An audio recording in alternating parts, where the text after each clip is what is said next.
July 19th, 1969, 10:56 p.m. Eastern.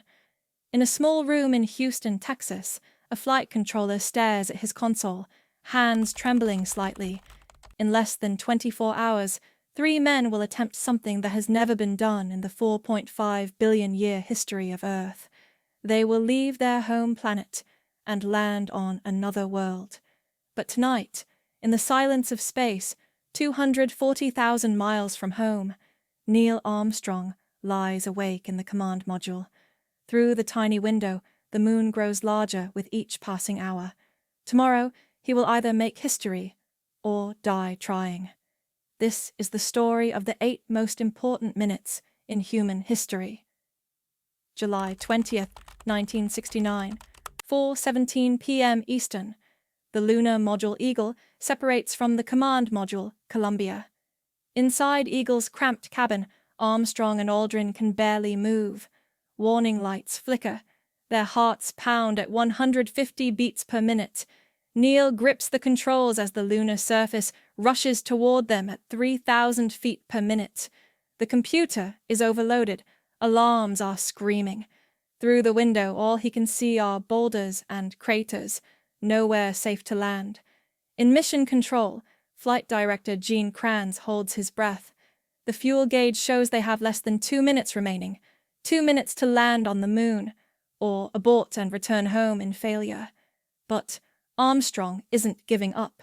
With the steadiest hands in human history, he pilots Eagle over a boulder field, searching for smooth ground.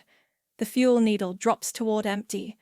30 seconds, 20 seconds, 15 seconds, 4:17 p.m. and 42 seconds.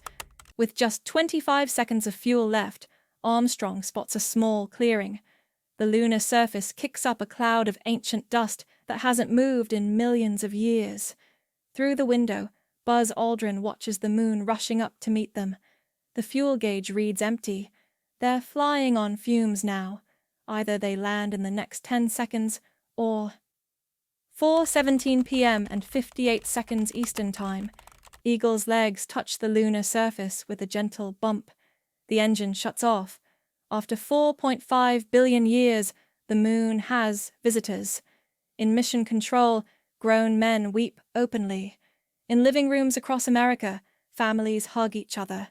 In a small cabin on the Sea of Tranquility, 2 human beings sit in stunned silence, staring at the surface of another world. 6.5 hours later, 10:56 p.m. Eastern. After checking every system twice, Neil Armstrong opens the hatch. The ladder has 9 rungs. Each step takes him further from Earth than any human has ever been. At the bottom of the ladder, Neil pauses. His left boot hovers inches above the surface. Through his visor, he can see Earth, a blue marble hanging in the infinite black. Everyone he has ever known, every person who has ever lived, is on that small, distant world. That's one small step for man, one giant leap for mankind. 19 minutes later, Buzz Aldrin joins him. Together, they plant an American flag in soil that has never known wind or rain. They collect rocks that formed when Earth was young.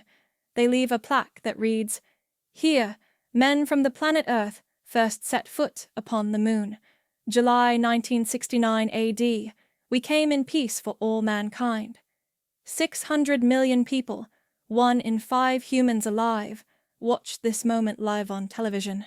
For 2.5 hours, the entire world stopped arguing, stopped fighting, stopped dividing, and looked up at the moon together in wonder. Apollo 11 splashed down safely in the Pacific on July 24th. But something had changed forever. We had proven that humans could leave Earth. We had shown that the impossible was just difficult. We had reminded ourselves that when we work together, when we dream together, we can touch the stars themselves. The moon still hangs in our sky tonight, but it's no longer unreachable. It's no longer impossible. Because on July 20th, 1969, we learned that there is no destination too far for human courage. What will we reach for next? Follow for more.